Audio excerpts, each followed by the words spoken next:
What's up, SE Nation? Welcome back to another video, and welcome to my winter office in Canada.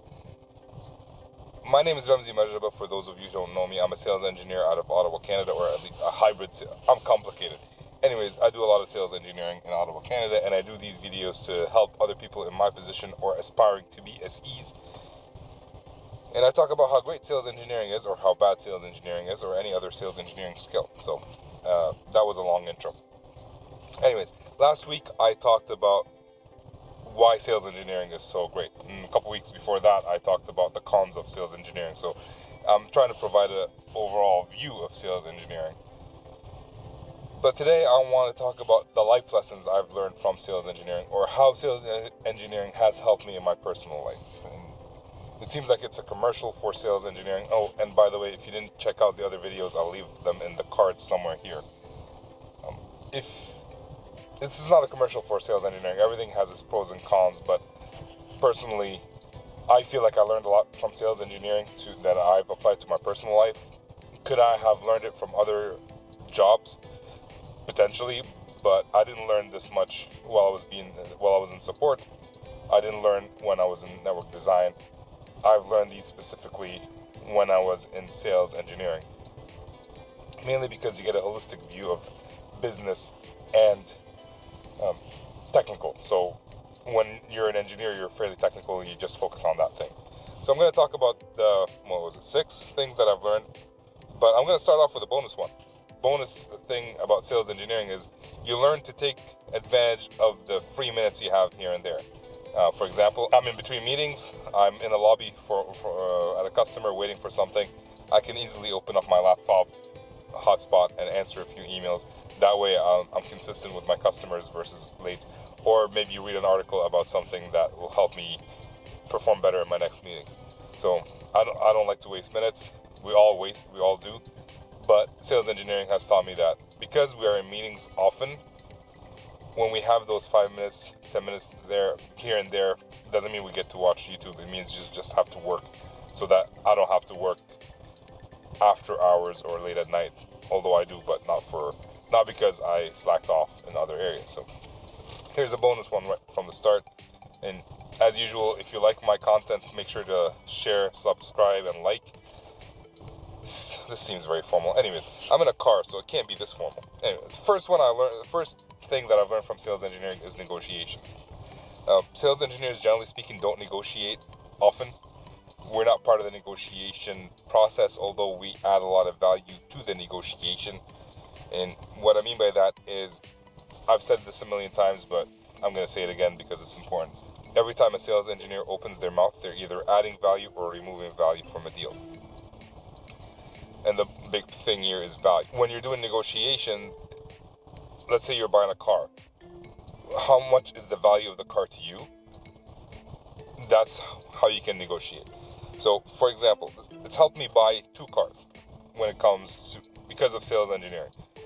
I've bought cars before, but it helped me negotiate my cars early on with sales engineering. So I'm in the car. I'm in a Ford Fusion. I bought this in 2015, December. So I knew it was the end of their year. That helped me in the negotiation. And I wouldn't have even thought about that if I wasn't a sales engineer. Although, as I grow older, maybe I would have. But hey, I'm giving credit to sales engineering. So I negotiated this in 2018. 2015. I was able to get $5,000 off. I negotiated $5,000 off the price, mainly because it was in the lot for a long time. I knew that not many people wanted it. It was the end of their year, and they were desperate to sell. On the other hand, we just bought a Honda Odyssey. We weren't able to negotiate any monetary value off that car, mainly because it's in high demand. It has a lot of value to us. We needed a car, and there was a shortage of cars, especially in 2021. We bought it in May, so 2021. So there weren't that many cars, which meant we couldn't negotiate the price as much. But what I was able to do was close the deal faster because I knew a lot of people wanted it. There was a shortage. So it's helped me in the negotiation, but it's also helped me pay what it's worth and close the deal faster. So that's helped me in my personal life when it comes to negotiating cars. But here's another aspect of negotiation. It's with my kids. Anyone who's parenting knows that you have to negotiate with kids. So I learned to anchor high. Let's say they want to watch TV. Their ideal time is 20 minutes. I start at 10. You can watch 10 minutes. And then we negotiate up to 15 minutes, and hopefully they stop there. And if they don't, I am willing to give them 20 minutes, but you kind of have to anchor high. And then afterwards, you're going to have to stand your line and not let them watch more. So it's helped me with working with my kids in terms of negotiating. And that comes with almost anything, like playtime, study time. I mean, you kind of have to give and get. The second thing I like to talk about is persuasion, which I don't like the word specifically, but it is the most apt word. I like to think of it about in terms of what's in it for them. In order to persuade someone to do something for you, there has to be something in it for them, whether it's a future favor or you're like cashing in on a favor, or it could be that it makes them feel good, or it could be like it has some positive effect on them. For example, early on in my dating life with my current wife, she was my girlfriend at the time. I wanted to buy an investment property, and I had to convince my wife what's in it for her if she does it with me. And what's in it for her was financial freedom. It's an investment. We don't get to waste our money.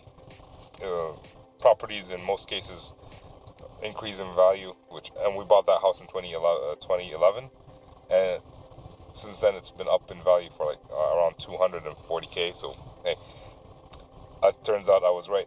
But at the time I was young and I had to convince her to do that, and I convinced her by showing her what's in it for her. I have to admit, it didn't take a lot of convincing. It wasn't like days of me working with her. It was more, we had a discussion and we figured that out. If I need friends to help me move, I can offer them breakfast, and also their friends, what's in it for them is that I might help them in the future, or that's just what friends do. We get to maintain our friendship, and they know I'll be there for them whenever they need it. And you didn't really have to go into details, but generally speaking, if someone you don't like asks you to help them move, and they don't offer anything in return, you're generally busy that day. Doesn't matter what day it is. And this has also helped me, like with what's in it for them, helped me with negotiation. In fact, it's helped me negotiate better prices with my contractors, because I can promise them work with either myself in the future or with fellow investors that I work with, or family and friends who need to update some of the parts of their house. The third thing that this has helped me with is patience. I'm not a very patient guy in general. You can tell by the way I talk. I talk fairly fast, at least I think so. I like things to be done quickly. I don't like to wait for things, but sales engineering, it's helped me be patient. When you get a bunch of questions from customers and you answer them, then you get a second batch of questions from customers. One, you could be doing it wrong. You should be jumping on a meeting with them. But also, it could be the fact that, hey, they're interested in your product. That's why they're asking a bunch of questions potentially, or they're trying to compare you to a competitor. But it's taught me patience in that they have the right to ask these questions, and the way I deal with it is what's important. So I can either get frustrated and tell them to F off because I don't want to answer any more questions, or I can ask them to jump on a call. It's just that you can't get frustrated. And with kids, the patience is very important with my children, because I don't want to get angry because they're asking why so many times. And it is difficult. Any parent who has kids that ask why all the time knows how difficult it is not to get just antsy after the 1,000th why, if you're that patient. So it's helped in that aspect, because I have to learn to be patient with my customers. And the thing about sales engineering is, or the thing about family is, you treat them, generally speaking, differently than you treat customers, which is weird. I feel like my family is more important to me than my customers are. So why do I have to be nicer to my customers than I am to my family? It's helped me quite a bit. It's a work in progress, obviously, and I may be getting into too much information area here, but hey, I'm trying to be open. Let's recap. Number 1 is negotiation, 2 is persuasion, 3 is patience, and 4 is understanding fears. So when we talk about objection handling, oh, by the way, the people I'm waiting for aren't here. All right, so they're going to be filling up my trunk as I'm talking. So Number 4 is understanding fears. When we talk about objection handling, we talk about not trying to convince people to do something. It's not persuasion. It's more about understanding why they're objecting to a certain thing. It could be obvious. It could be that customers don't have money to pay for whatever it is that you're offering. So it could be that, or it could be a little bit. You might have to dig deeper. Maybe they're worried about spending that money and not making it back, making them look bad. So there are fears behind it, and we talked about that on a podcast with Doug Brown. So I'll leave a link to that as well somewhere in the cards. It's all about understanding fear, and it's helped me with my children because we've had the situation where my son just doesn't want to go to sleep. He's either not tired, doesn't feel like it, hungry, needs to go to the bathroom. Initially, I get frustrated, and that comes like lack of patience, which I'm learning to get better at.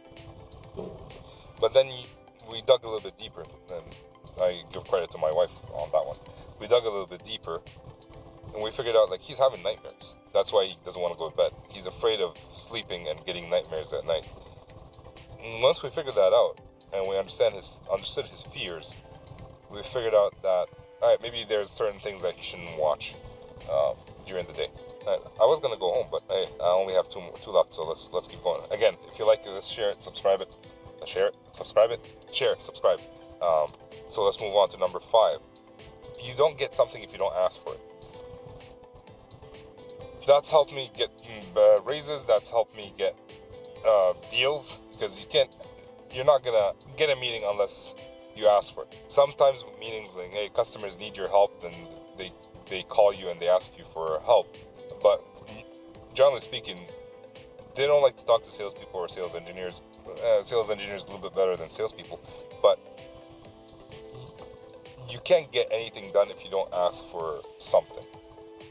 If you don't ask for a raise, you're never going to get a raise. No company wants to give a raise to their people unless you have an amazing manager, who I've had in the past, who's helped others within the organization get up to market rates.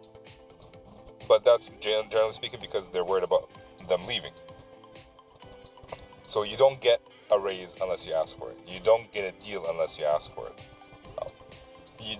If you want to buy a house, invest in real estate, you don't get a house unless you put an offer on it. Some people are worried about buying a house, and so they're looking. They never buy it because they never put an offer on it, or they're just too worried about it.